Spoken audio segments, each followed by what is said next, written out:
할렐루야, 반갑습니다. 새해 첫 예배를 이렇게 함께 하게 되어서 너무나도 감격스럽고 감사합니다. 영상을 만들면서 좀 아쉬운 부분이 있었어요. 뭐냐면 올해 이제 교회 이제 자료들을 많이 담아두었던 하드가 한번 이제 고장난 일이 있었죠. 그래서 생각보다 사진이 많이 남아있지 않았다는 것입니다. 복구하다 보니 저런 사진만 남아있었고, 다행히 이제 성도님들께서 밴드에 올려주신 사진들이 많이 있어서 이렇게 잘 그래도 돌아볼 수 있었던 것 같습니다. 한 해를 돌아보니 하나님께서 그래도 우리 가운데 일을 하셨고, 또 우리가 이 어려운 가운데서도 모여서 은혜를 나누었구나라는 생각이 들어서 참 감사합니다.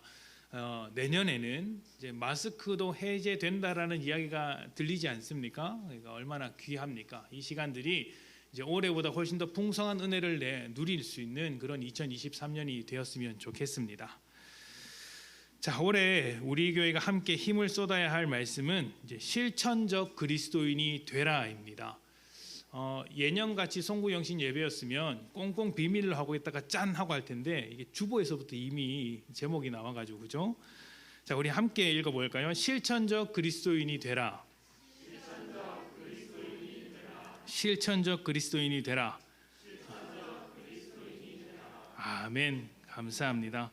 네, 실천적 그리스도인이 되라. 가만히 생각해 보면 이 말이 작년의 표 그러니까 가르쳐 지키게 하라와 조금 비슷해 보일 수도 있습니다. 그런데 강조점이 조금 다릅니다. 작년은 우리 신앙의 기초에서부터 사역에 대한 정의에 이르기까지 가르치는 것, 배우는 것에 초점이 맞추어져 있었다면, 올해의 말씀은 조금 더 실천적인 면을 강조하는 말씀이라고 보시면 좋겠습니다. 작년 한 해 왜 가르치는 것에 초점을 맞추게 되었는지는 이미 수차례 말씀을 드렸습니다. 신앙을 새롭게 시작하신 분도 이 중에 계시고, 또 각 교회에서 흩어졌다가 이곳에 함께 모인 공동체가 되었으니, 그래도 우리가 함께 늘사랑교회라는 이름으로 어떠한 믿음을 공유하고 있어야 되는지에 대해서 아주 기초적인 부분을 다루고자 생각을 했기 때문에 그 믿음의 기초를 정리하는 시간을 우리가 연초에 몇 달간 가졌죠. 그래서 그 내용을 바탕으로 올해부터는 새 식구가 오면 새 식구 교육을 진행할 예정입니다.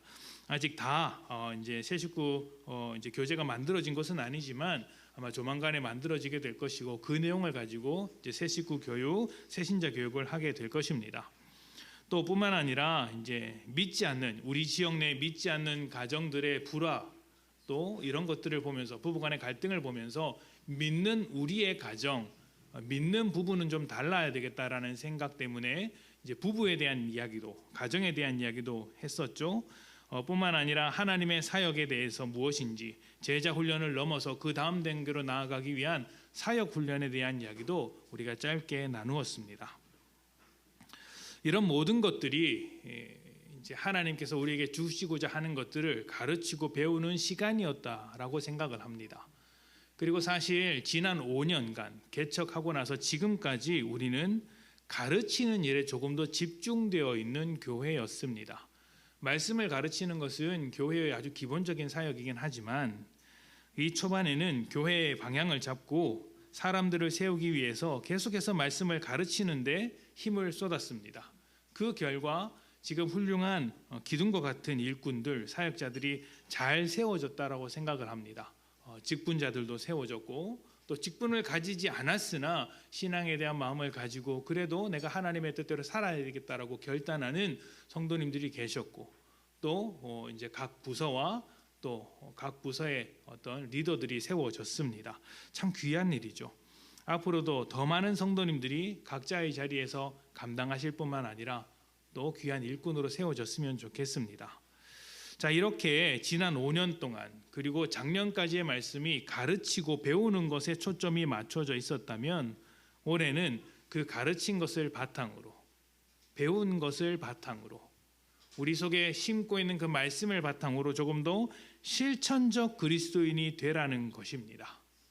실천에 조금 더 초점이 맞춰져 있다는 것이죠. 개인적인 삶에서 결단할 것이 있을 것이고 실천할 것이 있을 것입니다. 또 교회 공동체 안에서 결단할 것이 있고 실천할 것이 있겠죠.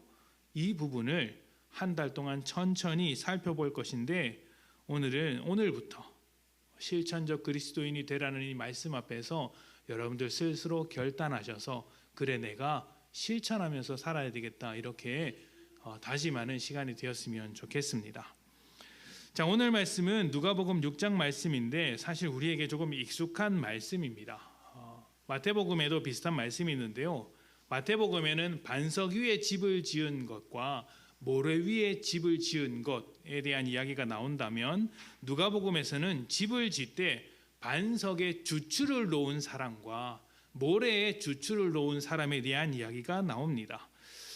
이야기의 이제 내용, 그 모양은 좀 다르지만 의미는 사실 똑같습니다.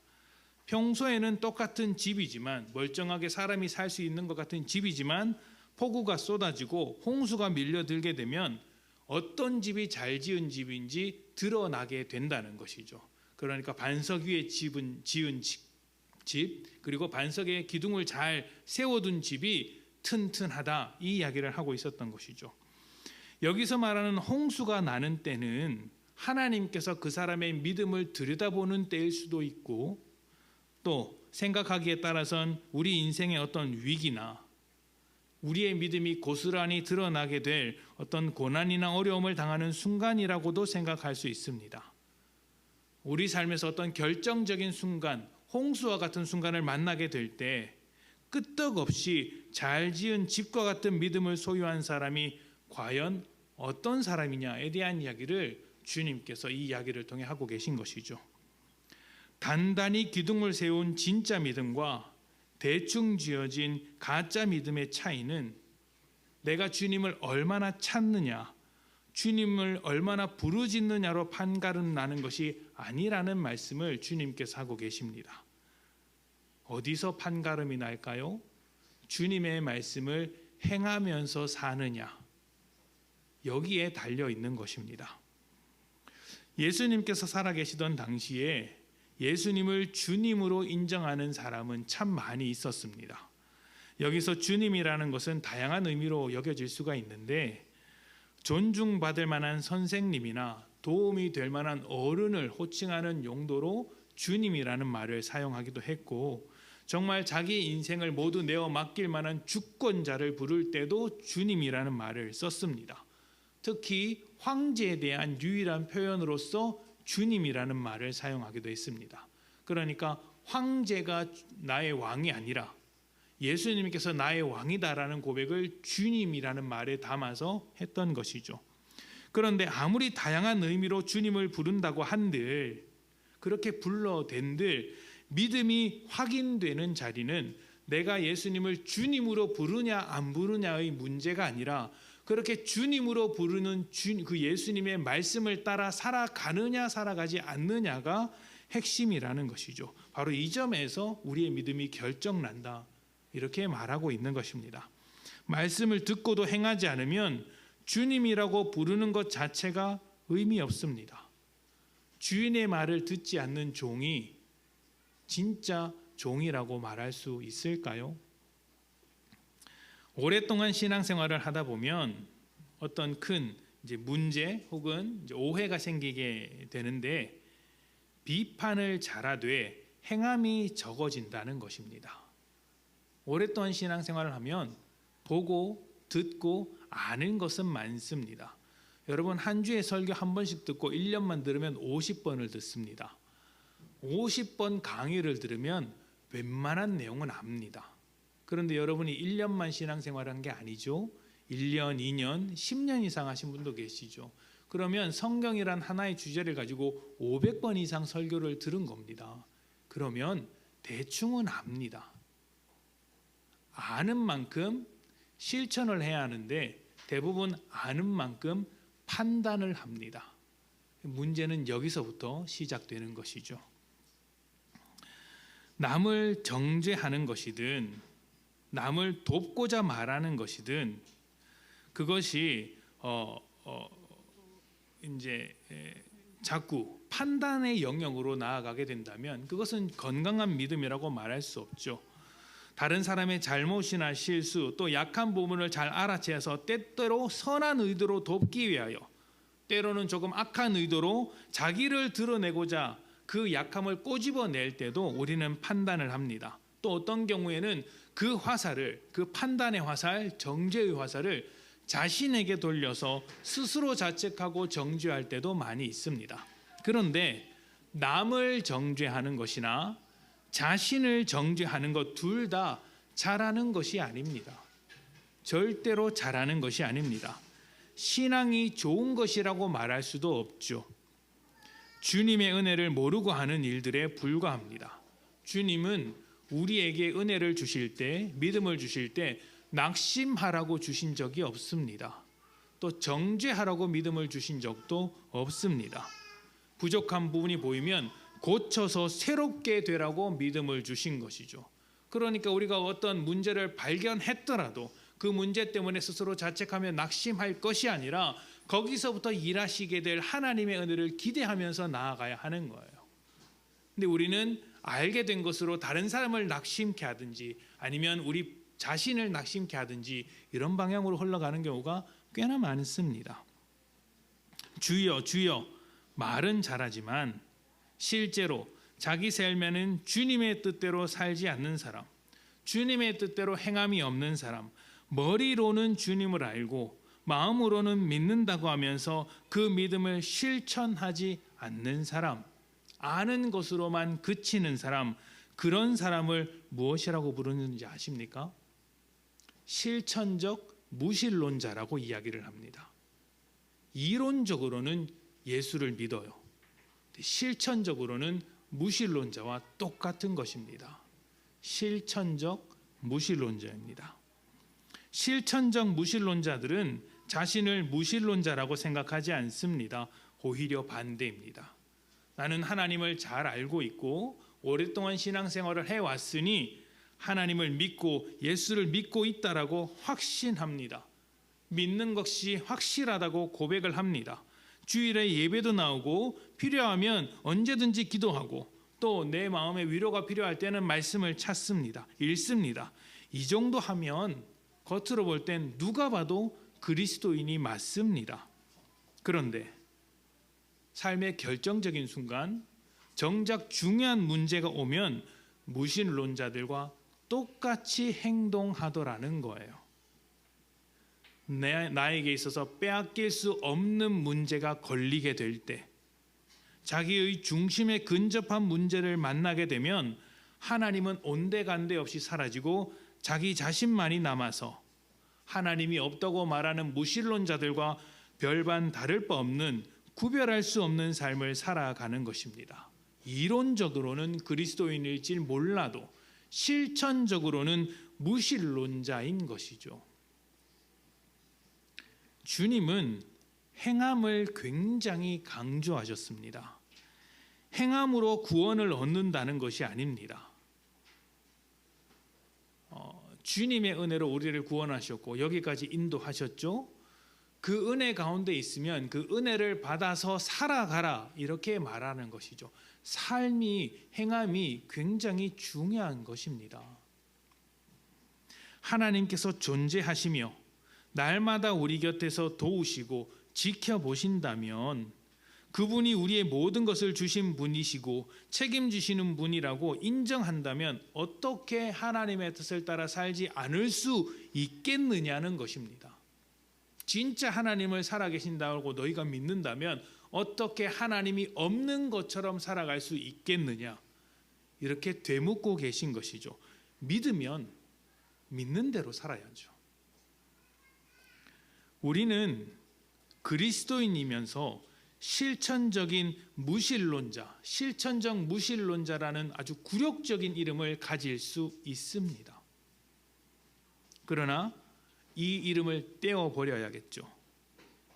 실천적 무신론자라는 굴욕적인 이름을 떼어버릴 때 우리는 비로소 실천적 그리스도인으로 살아갈 수 있는 것입니다. 그렇다면 예수님을 주님으로 부르는 이 고백을 공허한 외침이 아니라 완성된 고백으로 만들기 위해서 우리에게 필요한 것은 무엇일까요?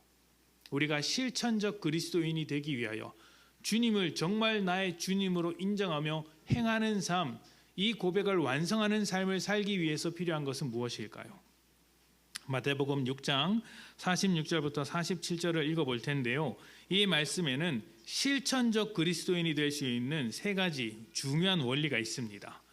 예수님을 주님으로 고백하는 것을 넘어서 이 고백을 완성하는 세 가지 원리입니다. 우리 다 같이 누가복음 6장 46절부터 47절 두 말씀만 봉독하겠습니다. 자, 시작. 너희는 나를 불러 주여 주여 하면서도 어찌하여 내가 말하는 것을 행하지 아니하느냐? 내게 나와 내 말을 듣고 행하는 자마다.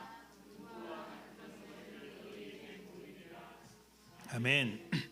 자, 여기서 찾아볼 수 있는 실천적 그리스도인이 되기 위한 세 가지 원리는 첫 번째, 주님께 나아가는 것. 두 번째, 주님으로부터 듣는 것, 주님께 들음. 그리고 세 번째는 주 뜻대로 행하는 것입니다. 첫 번째, 주님께 나아감.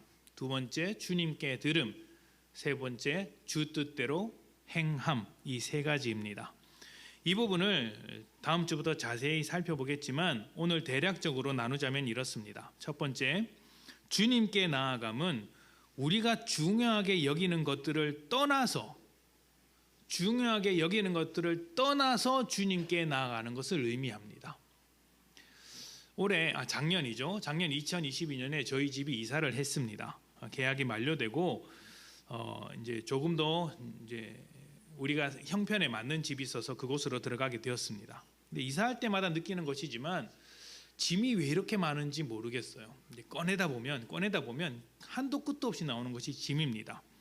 이 짐을 정리하는 데만 거의 한 달 가까운 시간이 걸렸는데 지금 와서 생각해 보면 대부분 있던 짐을 다 버리고 새 물건을 채워 넣는 시간이 한 달이었던 것 같습니다. 이사를 가거나 자리를 옮기면 기존에 쓰던 것은 다 버리고 더 이상 쓰지 않습니다. 가끔 이제 쓸모 있을 것 같아서 또 언젠가 쓰겠지 이런 마음에 물건을 쌓아두는데 이 쌓아두는 것들은 여지없이 짐이 됩니다. 시간이 흘러서 먼지만 소복이 쌓일 뿐 별로 사용할 일이 없죠. 그러니까 이런 짐들은 사실 우리 모두의 미련이라고 할 수 있습니다. 미련이죠. 미련이 많으면 그 다음 자리로 옮겨가기가 정말 힘이 듭니다. 주님께 나아가기 위해선 우리 중심에 들어선 것을 내려놓는 것이 필요합니다. 내려놓을 때 비로소 가벼운 발걸음으로 주님과 더 깊은 관계로 나아갈 수 있는 것이죠. 여러분의 중심에 내려놓지 못한 것이 있다면 그것이 여러분에게 미련으로 남아 실천적 그리스도인으로 살아가지 못하도록 만듭니다. 실천적 무신론자가 되도록 만드는 것이죠. 그러니 우리의 중심을 단단히 고정시켜야 합니다. 중심을 잡는 일이 필요하죠. 저는 이 중심을 잡는 일이 우리 삶에서도 드러나지만 가장 먼저 예배 가운데 드러난다고 생각을 합니다. 예배를 어떻게 지켜내느냐가 우리의 중심을 잘 세우는 기본이라고 생각을 합니다. 자, 그 다음으로는 주님께 듣는 것, 주님께 들음입니다. 주님께 들음은 주님의 말씀에 귀를 기울이는 것이겠죠. 기독교의 특징 중에 하나는 깨달음이 없다는 거예요. 깨달음이 없어요. 여기서 말하는 깨달음이라는 것은 어떤 깊은 명상과 수련을 통해 얻을 수 있는 어떤 특별한 것들을 말하는데 기독교에는 그런 깨달음이 없습니다. 대신 우리에게는 말씀이 있어요. 말씀을 배우는 게 중요한 것입니다. 내가 깨닫는 게 중요한 게 아니라 주님께서 하신 말씀을 내가 잘 배우는 게 가장 중요한 거예요. 이 말씀을 출발점으로 말씀이 가르치는 내용을 하나하나 나에게 심어 넣는 거예요. 내가 새롭게 어떤 것들을 깨달아서 만들어내는 것이 아니라 주님께서 이미 우리에게 다 주신 것들을 나에게 심어 넣는 것입니다. 이것이 기독교의 계시예요. 지금까지 자기가 주인이었던 삶을 살았던 삶이 주님께 나아가기 위해서 그 중심에 가득 차 있던 것들을 내려놓았습니다. 그런데 그 중심이 없으면 다른 말로 인생관이라고 말할 수 있겠죠. 아니면 어떤 가치라고 말할 수 있겠죠. 그 중심, 인생관, 가치가 없으면 그 사람의 인생은 요동치기 마련입니다. 그 요동칠 수 있는 인생 가운데 가장 중심의 자리에 묵직한 돌덩이 하나를 올려놓는 것, 중심을 잡아줄 아주 중요한 가치를 심어두는 것인데 그것이 주님의 말씀이라는 거예요. 주님께 듣는다라는 것은 주님의 말씀이 우리 인생의 아주 중요한 가치, 인생관이 된다라는 것입니다. 신앙은 자기의 열심이나 열정으로 되는 게 아닙니다. 열정도 중요하지만 그 열정이 왜곡되기 시작하면 정말 심각해집니다. 이상한 곳으로 빠져들기 쉽습니다. 겉으로는 주님을 내세웁니다. 열정이 있으니까요. 그러나 그 열정 가운데 열매는 없는 것이에요. 누구에게나 말씀이 필요합니다. 자기 생각과 자기 한계로 만들어내는 믿음이 아니라 말씀으로 우리의 믿음을 바로잡고 우리 삶의 여러 가지 것들을 깨트려 나가는 것이어야 하죠. 내 중심의 믿음이 아니라 말씀 중심의 믿음이어야 하고, 그래서 주님께 듣는 일이 아주 중요한 것입니다. 마지막으로 세 번째는 주님의 뜻대로 행하는 것입니다. 주님을 나의 주님으로 고백하는 이 고백을 완성시키는 것은 주님의 뜻대로 살아가는 것입니다. 이것이 아니고서는 불가능합니다. 듣는 것과 행하는 것은 분리된 것이 아닙니다. 주님을 주님으로 고백할 땐 주님의 뜻대로 살겠다는 강력한 다짐과 헌신이 있어야 하지 않겠습니까? 주님께서 십자가의 보혈로 우리를 사셨고 우리 안에 살아 계십니다. 우리 안에서 우리의 삶을 이끌어가고 계시니 주님의 뜻대로 행하는 삶이 있을 때 주님을 진짜 내 삶의 주인으로 인정하는 것이라고 말할 수 있겠죠. 교회 다니는 게 끝이 아닙니다. 늘 말씀드리지만 교회를 다니는 것은 이제 출발하는 거예요. 출발했으면 달려야죠. 그 달리는 것이 삶으로 실천하는 믿음인 것이에요. 믿는 자라면 누구나 그 속에서부터 말씀이 인도하고 있음을 알 수 있습니다. 귀를 기울이지 않을 땐 들리지 않을 정도로 작겠지만 조금만 귀를 기울이면 주님께서 우리에게 무엇을 요구하고 계신지, 어떻게 말씀하고 계신지 쉽게 알아챌 수 있습니다. 주님의 말씀이 계속해서 인도해 주시기 때문이죠. 그 뜻대로 사는 것입니다. 주님의 말씀대로 사는 것이죠. 행함이 주님을 향한 우리의 고백을 완성시킨다는 것을 기억하십시오. 생각이 완성시키는 것이 아니라 행함이 완성시키는 것입니다. 올해 우리에게 주신 말씀이 실천적 그리스도인이 되라입니다. 아내와 이제 아내에게도 비밀로 하다가 어젯밤에 이제 아내가 이제 저보다 이제 이런 디자인 같은 걸 좀 더 잘하니까 포스터를 만들기 위해서 이제 이 영상을 만들기 위해서 약간의 도움을 얻다 보니 먼저 미리 공개를 했습니다. 한창 이야기를 했죠. 실천하는 그리스도인이 좋으냐, 실천적 그리스도인이 좋으냐. 실천적 그리스도인이 어렵대요.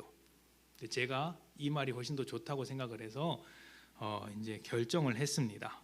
우리는 실천적 그리스도인이 될 것입니다. 주님을 주님으로 고백하는 것을 넘어서 이 고백을 완성하는 자리까지 올해 꾸준히 나아갈 것입니다. 앞에서 말한 주님께 나아감, 주님께 들음, 주 뜻대로 행함, 그리고 이 세 가지에 주님을 나의 주님으로 고백하는 것까지 더해서 총 4가지의 주제를 가지고 조금 더 실천적인 방향으로 여러분에게 계속해서 믿음을 요구하겠습니다. 그리고 이 요구를 가지고 여러분의 삶을 바꿔나갔으면 좋겠습니다. 지금까지 어쩌면 우리는 저를 비롯해서 우리 모두는 실천적 무신론자의 모습이 조금씩은 있었을지도 모릅니다. 말하는 것만큼 생각하는 것만큼 행하지 않았던 삶이 있었을지도 모르죠. 그러나 이제부터는 우리 모두 실천적 그리스도인이 됩시다. 예수의 뜻대로 행함으로 우리의 믿음, 우리의 고백을 완성시키는 귀한 늘사랑교회 성도님들이 되시기를 축복합니다. 2023년 반석 위에 기둥을 잘 세워서 모두 실천적 그리스도인으로 주님께 칭찬받는 복된 성도님들이 되시기를 축복합니다. 아멘. 우리 다 같이 들은 말씀을 생각하면서 함께 기도합시다.